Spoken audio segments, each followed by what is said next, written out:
ফেরকা। শিয়া তো কি ভয়ঙ্কর রূপ ধারণ করেছে এখন ওই দেশে।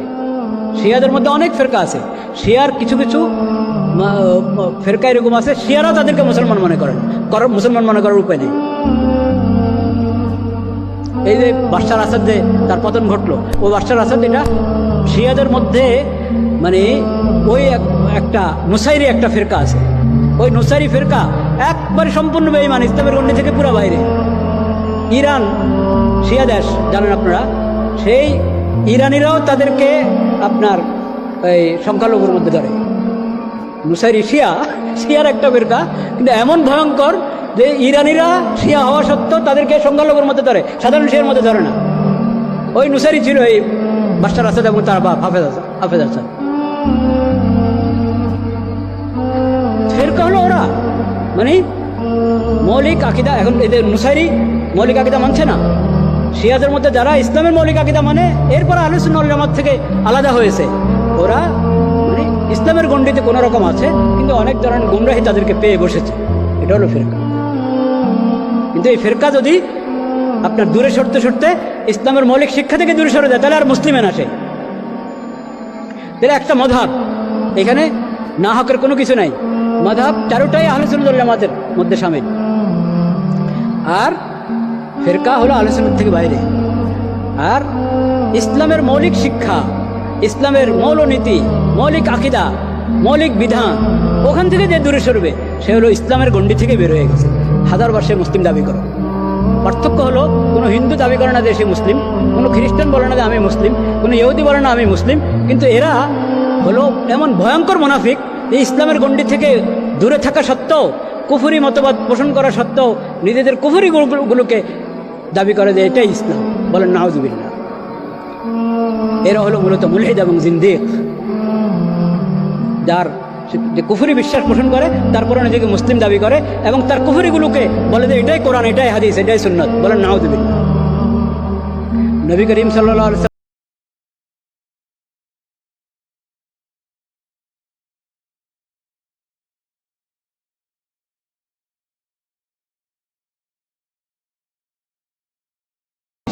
আপনি উদারতা দেখিয়ে এই কথা বলবেন যে ওটাও একটা ধর্ম, ওই ধর্ম অনুযায়ী চললো সে নাজাত পেয়ে যাবে, আল্লাহকে পেয়ে যাবে, জান্নাত পেয়ে যাবে, না, এই উদারতা নয়।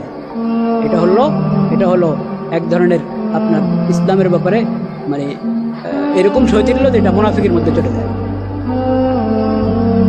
দেখেন, অমুসলিম যারা, তাদের হক আমাদের নবীদের সুন্নতের মধ্যে, সিরাতের মধ্যে আছে কি নাই? আছে। ইসলাম ছাড়া অন্য কেউ অমুসলিমদেরকে হক দিতে পারে নাই, দেওয়ার ওদের যোগ্যতাও নাই। ইসলাম একমাত্র দিন, যেহেতু এটা পূর্ণাঙ্গ দিন, নবী করিম সাল্লাল্লাহু আলাইহি ওয়াসাল্লামের সিরাত পবিত্র সিরাত, পূর্ণাঙ্গ সিরাত। এই জন্য নবী করিম সাল্লাল্লাহু আলাইহি ওয়াসাল্লামের সিরাতের মধ্যে, তার শরীয়তের মধ্যে, তার উপর যে কোরআন অবতীর্ণ হয়েছে সেই কোরআনের মধ্যেই সকল অমুসলিমের হক আছে। কিন্তু অমুসলিমের হক থাকা মানে এ না যে নন ইসলামকে ইসলাম বলা, না, ওটা ইসলাম নয়, যে অমুসলিম। আল্লাহর পক্ষ থেকে আদিষ্ট সে ইসলাম গ্রহণ করার জন্য, সে যদি গ্রহণ না করে তো সে যেহেতু আদম সন্তান, আল্লাহর সৃষ্টি, আল্লাহর বন্দা, কিন্তু বন্দা হয়েও বন্দেগী করে না, আল্লাহর বন্দা হয়েও বিদ্রোহী হয়ে আছে, তারপর আল্লাহ বলে যে তার চূড়ান্ত পাকাড় আমার কাছে হবে আখিরাতে। দুনিয়াতে সে যদি অন্যের উপরে জুলুম না করে, তার ইজ্জত আবরু নিয়ে তার জানমালের নিরাপত্তা আমার শরীয়তে দেওয়া আছে। আল্লাহ কোরআনে দিয়েছেন, নবী সাল্লাল্লাহু আলাইহি ওয়াসাল্লাম হাদিসের মধ্যে দিয়েছেন, সাহাবায়ে কেরাম খোলাফায়ে রাশিদিন ওটাকে প্রতিষ্ঠিত করে দেখিয়েছেন। খোলাফায়ে রাশিদিনের পরে শত শত বছর পর্যন্ত মুসলিম আমিরুল মুমিনিন যারা ছিলেন, তারা ওটা বাস্তব নমুনা দেখিয়ে গিয়েছেন। তা আমরা অনেকে উদারতা মনে করি হলো যে সবগুলোকে সমর্থন দিতে হবে, অনুমোদন দিতে হবে। না, অনুমোদন দেওয়া না দেওয়া এটা আমার অধিকার কি? ওটা তো আল্লাহর কাজ। আল্লাহ তাআলা ইসলামকে বলেছেন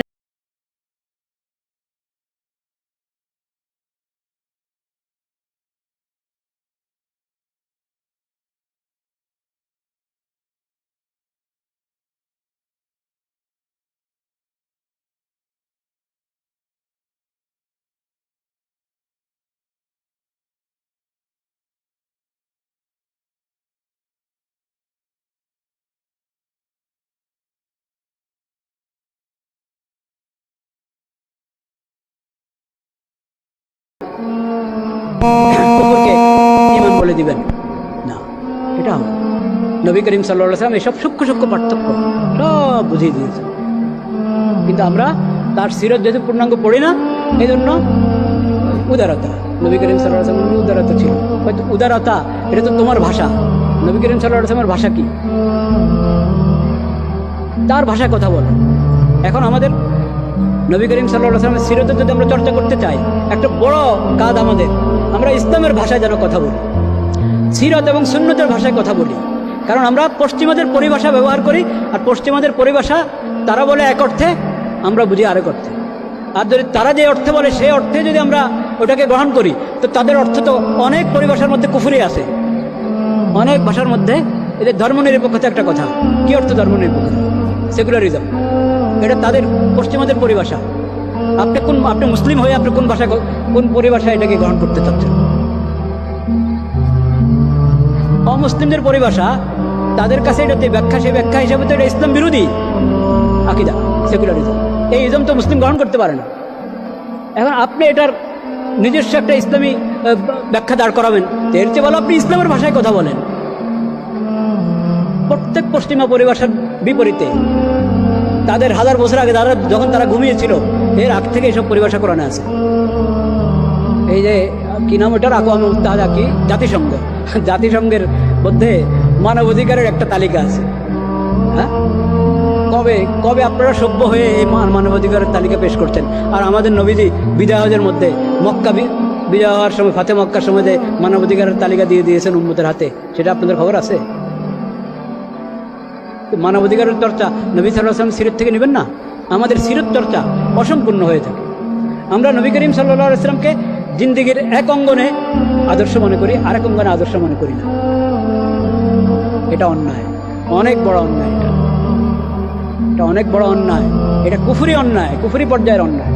নবী করিম সাল্লাল্লাহু আলাইহি ওয়াসাল্লামকে জিন্দেগির সকল শাখায়, রাষ্ট্র নীতিতে, পররাষ্ট্রনীতিতে, সমাজে, ঘরে, বাইরে, অফিসে, আদালতে, সব জায়গায় আদালত চলবে পশ্চিমাদের আইনে। মসজিদের মধ্যে আমি যখন আসবো তখন আমি মুসলমান না, এটা হয় না।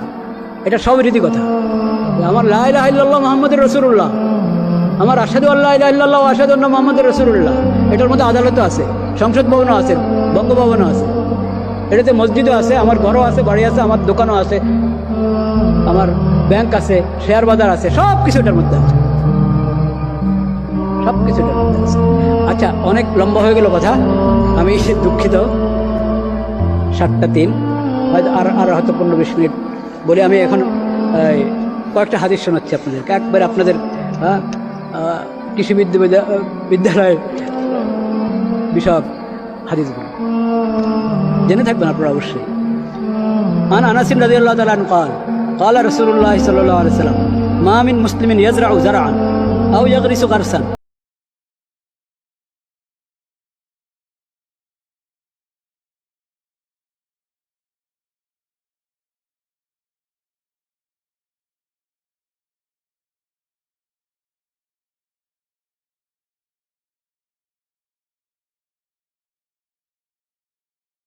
ধান, শস্য গাছ, ওটা যখন ফলন হলো, ফায়াকুলু মিনহু তায়রুন, কোনো পাখি ওখান থেকে কিছু খেলো, কোনো মানুষ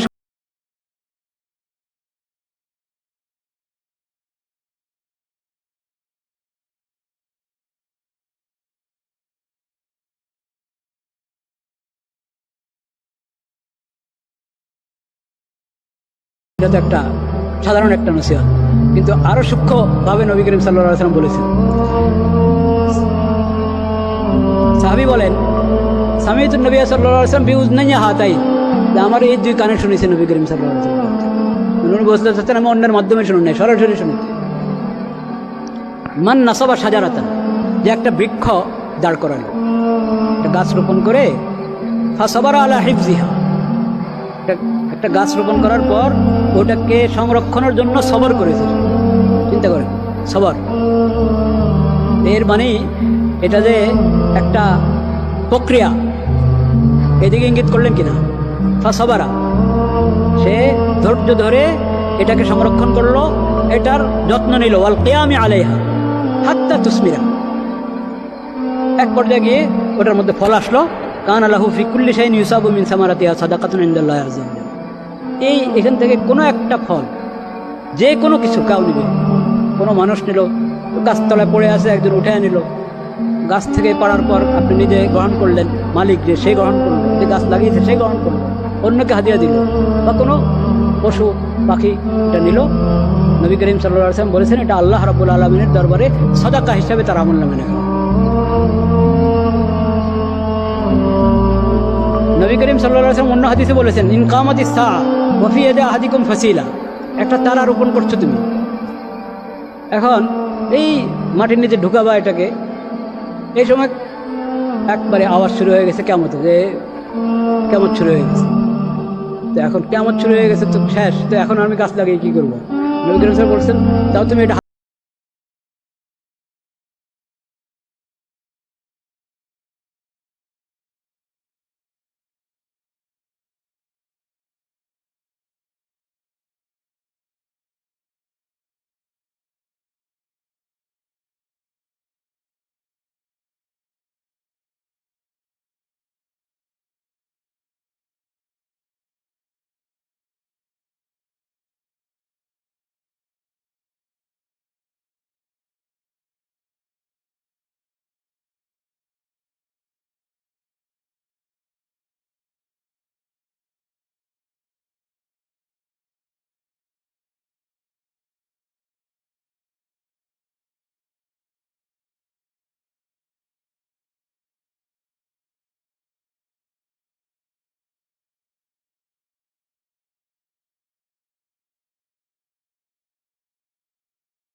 সরকারের কাজ, সরকার যদি নিজে আবাদ না করতে পারে, আমাদের ছোট্ট একটা ভূখণ্ড, এখানে তো আর ওরকম জমিন হয়তো খুব কমে হবে, তো খাস জমিন আছে, খাস জমিনের ব্যাপারে বেকার ফেলে রাখা এটা সরকারের জন্য কখনো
আর আমাদের এক এক এখানের প্রফেসর সাহেব একটু আগে দেখা হয়েছিল, ওনার সব হয়তো মজলিসে আছেন, উনি আছেন এখানে, আমাকে বিবরণ শোনালেন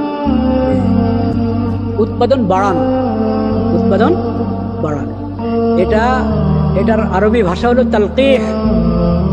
তালকিহ, ওই তালকিহের একটা প্রসঙ্গ নিয়ে নবী করিম সাল্লাল্লাহু আলাইহি ওয়াসাল্লাম কথাটা বলেছিলেন, আনতুম আলামু বিউমুরি দুনিয়া, এটা জাগতিক বিষয়, তোমরা